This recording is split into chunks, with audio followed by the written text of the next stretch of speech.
two parents, 6 kids, 1 dog, a camper named Ruby, and a car named The Beast. Distance learning across the USA and interviewing interesting people we meet along the way. This is the Ruby Road Stage Tour Podcast. Have you ever been asked the question, if you had to get on stage for 30 minutes and talk about something, what would it be? That's what this show is about. I am asked that question all the time, and that is the topic of this show. So I always know who the guest is, yet I have zero idea what they are going to talk about today. And as you see, I have a little bit different setting. I am in Littleton, Colorado, in the actual living room of my guest, Miss Suzi Nelsen. Suzi, thank you so much for being here. And thank you for having me, Carmen. Thank you for your hospitality. Oh, yeah. I truly appreciate it. She invited me into her home for this interview. She fed me and she found the way to my heart, which is through coffee. So I am having an absolute blast. So Suzi, tell me a little bit about your company that you own. We were just chatting about this, and this is a wonderful concept. Thank you. So Countries and Crossroads was, started when I was 25 years old. And I have offices in New York, London, San Diego, and Denver. And during that time, I realized taking men and women around the world on incentive travel trips that somewhere along the line, I realized that, wow, they could include the families into the incentive travel programs because they're already paying for the first and second one. And the third and fourth, the families who can't, they might be married once, they might be married twice. Now they can't really take the kids as often as they'd like to, or the children are, on vacation. So this would not only help the corporation, because who is your best advocate in the corporation? Your employees. Yeah. Your happiest employee. That's happiest exactly employees. Right. Your happiest employee. So if you're telling them that, you know what, we heard about this and we can do this, and we're going to take your significant other or your wife or husband, and then you pay for the rest of them, but it's going to be at a cost that anybody can afford. And it just got in my heart, and I wanted to spread the word. And not only spread the word, but by doing that, what we're going to do is bring people back around the dinner table again. Wonderful. Yeah. I love it. What is it? Right there. The fondest memories are made when gathered around the table. It's right there. Right there on her wall. Yeah. And that's what we want to do.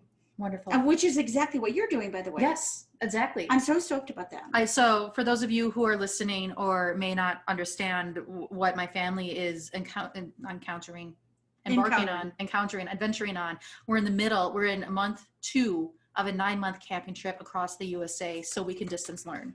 So hubby and I rented the house, bought a giant camper, bought a giant car, threw the 6 kids in it, and we took off. And so this is why I am able to join you in your living room in Colorado today to have this conversation. Yes, ma'am. And so we are creating opportunities. We are taking advantage of opportunities that are presented to us and making the most of it. So I guarantee you guys, my 6 kids will talk about this trip for the rest of their lives. Yes, they will. The good, the bad, and the ugly, they will talk about this trip for the rest of their lives.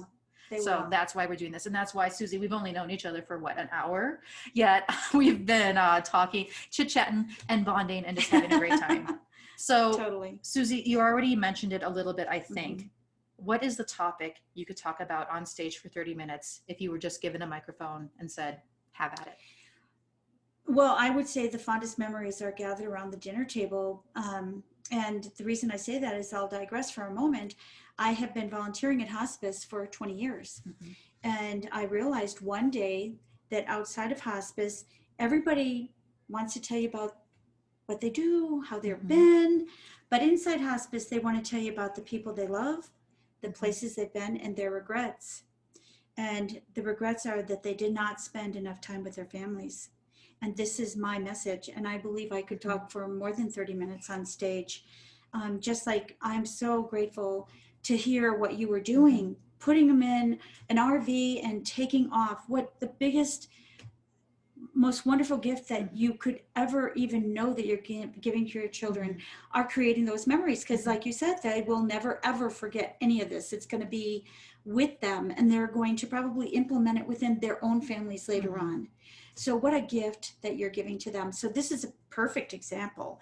But sadly enough, there are not many examples like you that are out there.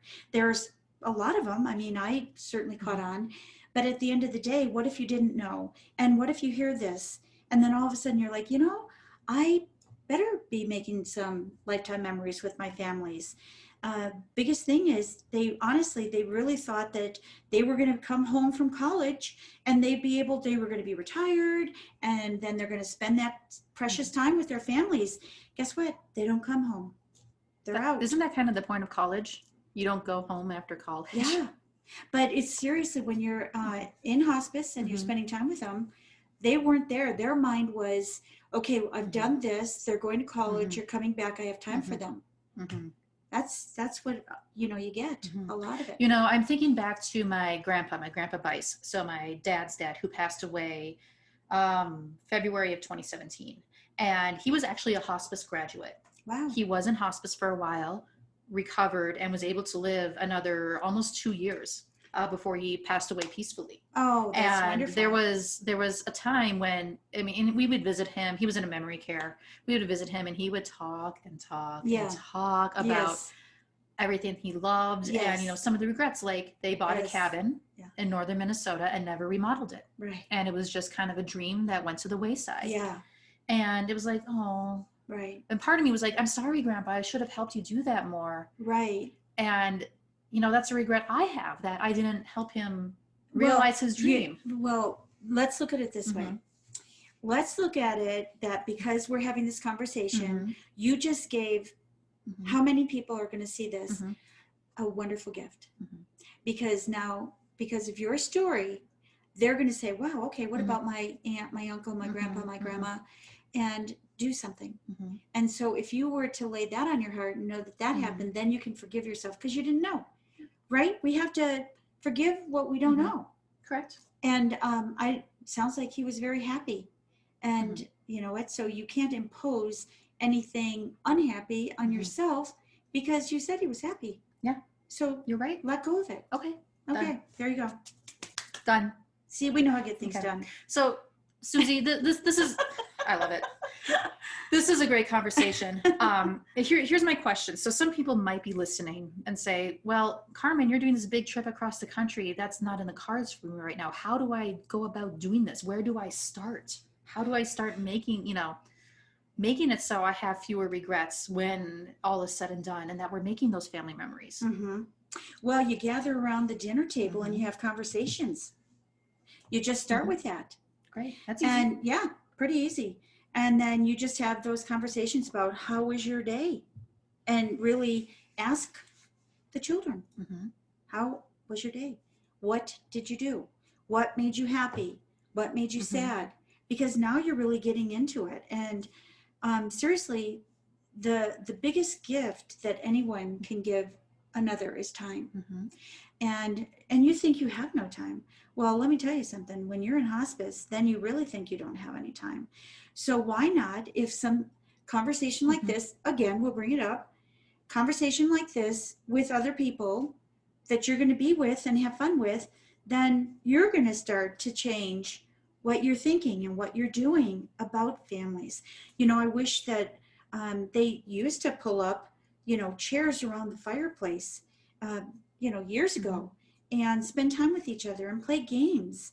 And why not get back to something as silly as that? I know that when I was raising my boys, we used to have game night, and we would have a fun time. But it's still those times that you don't want to have to look back. If you hear this now and you just start from here on out, boom, you're good to go. Because you just took a minute to make a decision that, you know what, I'm going to do that. Wonderful. I'm going to spend more time with my family. And does it have to be every night of the week around the table? No.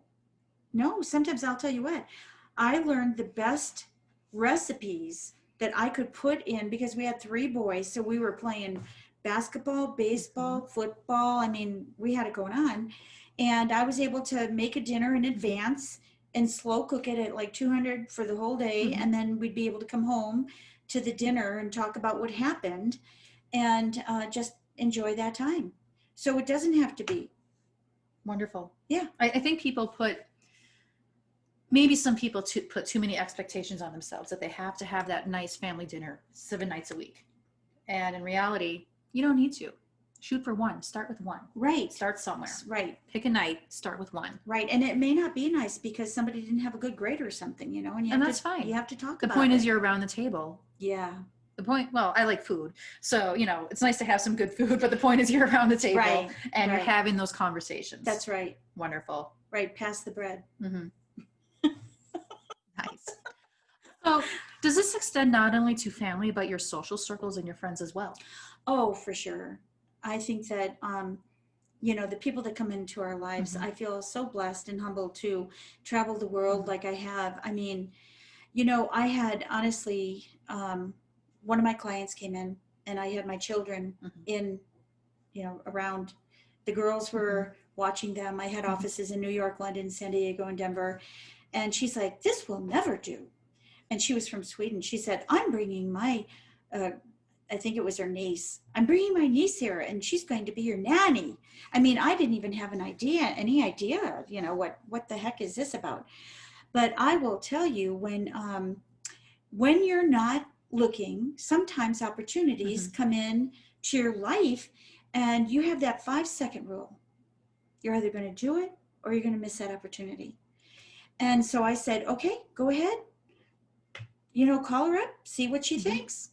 So we started, our first girl from Sweden, and in Sweden they speak English. Mm-hmm. So they came here. Each one was able to stay for a year. We had 12 of them. And all the girls' husbands sent them here because they mm-hmm. wanted to all come back at once mm-hmm. and be here and think about the world connections that you're making and the time and your kids are not with you. Everybody can do it their own way that mm-hmm. works for them. But it was very cost effective and it made a big difference in our family because it could continue on. Mm-hmm. And things could go on, and I was able to travel the world. And some, mm-hmm. you know, I took my kids with me a lot of the times, and mm-hmm. sometimes I didn't take them. Wow. But it was, it's just in the moment where you are. When you look up, the answer mm-hmm. will always come. You know, how are you going to be able to make something happen? What are you going to take the steps? Or, oh, I'm so tired. And I just like, one more thing on my plate, Susie, really, now I have mm-hmm. to gather around the dinner table with my kids and the family. Yeah, do that mm-hmm. because you'll be grateful and thankful for it. Mm-hmm. Tell me more about this 5-second rule. This is fascinating to me. I haven't heard it put quite that way before. And I'm really liking it. That's why I want you to talk about this a little bit more. So tell me more about this 5-second rule. And it's not where you drop your food on the floor and you can still eat it, right? It's a 5-second decision rule. Is that what it is? Okay. Well, yeah, it's like, honestly, that's all it is. Okay. It's just like, what am I going to do with this? Okay. And you just make a decision about how you're going to handle it. Honestly, it's so simple.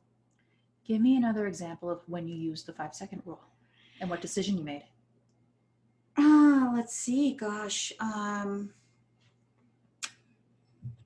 right. I have over there, you can see from where I've been in the mm-hmm. world, Japan, China, mm-hmm. Sweden, all the everywhere. All the elephants mm-hmm. are from the different places. So I had my vase and it's no longer there. And my son accidentally mm-hmm. dropped it. Mm-hmm. And oh my gosh, you would have thought that piece of porcelain mm-hmm. was more important than my child. Mm-hmm. And I just, because I had already implemented that stop drop thing, mm-hmm. Boom, I was able to say, you know what, if the glue doesn't hold it together, then I didn't need it. I had the memory. Mm-hmm. And that's what, honestly, that's the whole thing that we're talking about mm-hmm. right now, is creating lifetime memories. Mm-hmm. Because with those memories stored up, it's amazing that some of the people in hospice can't remember their name, but boy, can they remember the memories. Yes. And they want to tell you the stories. Mm-hmm. And so some happy stories that you'd be able to, you know, just forget about it. Mm-hmm. Doesn't matter. Yeah. You know, just drop the small stuff and just be with family, be with friends, make the minutes on this earth that you have left, which are nanoseconds compared to what it could be. Just have fun. Like, I'm so enjoying meeting you today. Yes. I've totally, I mean, we didn't have a thing in that we knew about each other, but bam, she walked in the door and we were talking. Yeah. And so, Suzi, I really love that story that you told about the vase. And here's why. People might not remember what you said. They will remember how you made them feel.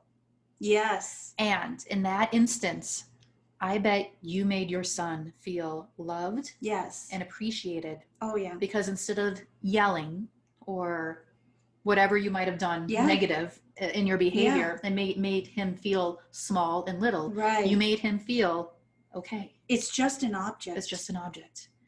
Human feelings mean more than objects. Yes. And, you know, and of all things in this world that we can be kind to each other. And I get kind of emotional because, you know, I'm this happy girl. And what's going on? It just kind of makes me sad. But then there's no time for crying because you got to spread stories like this so we can just make everybody smile a little more. Yeah. If this makes one more person smile, then giddy up. We've done our job. Wonderful. So what else I mean, I'm just fascinated by the fact that you've worked in hospice. What else have you learned? I learned that, you know, I take, one of the things that I was afraid of is speaking. And I just felt like. Public speaking? Yes. Okay. Oh my gosh, I was so fearful of it. And I remember there is a man that I am very humbled about. Gary Barnes is a coach in Denver, and he is just an amazing person. And he walked in my office one day and he said, "Oh, I see you do groups." And it turns out that I did a group not only of 12,500 for him, but I did another one of 19,700. And these are groups traveling? Yeah. Wow. Okay. That's and so major coordination and logistics. Yes, wow. I am a detailed person. Just saying. I'm more up here. My husband's down here. I'm 10,000 foot. He's like you. Yeah, I'm into the, you got to get it done type thing. But at the end of the day, I was with Gary up in a meeting, and I was always saying that I wanted to be on stage, and but I'm little, like I'm 4'11", and I've always been intimidated by people. I don't know why. I talk, I laugh, I, you know, get along with them, but I still in my heart felt like I was not enough. I don't know what not enough means even, but it was like, just didn't think I had it in me. And then what would I have to say that would be worth hearing? And so, but he came, I was up there with him, and then he said, "Well, you know, if you ever did, you know, get some idea, you could maybe get up on stage and do something with it and impact somebody's life." And I felt that little, but I love Gary for doing that, because I mean, he and his family, I'm very, very close with them. I love him. I mean, he is an amazing coach. He for sure is. But I don't think he even knows his story. And so I drove home and I typed in Toastmasters, and I went into Littleton, and Dennis Ryan is the head of it.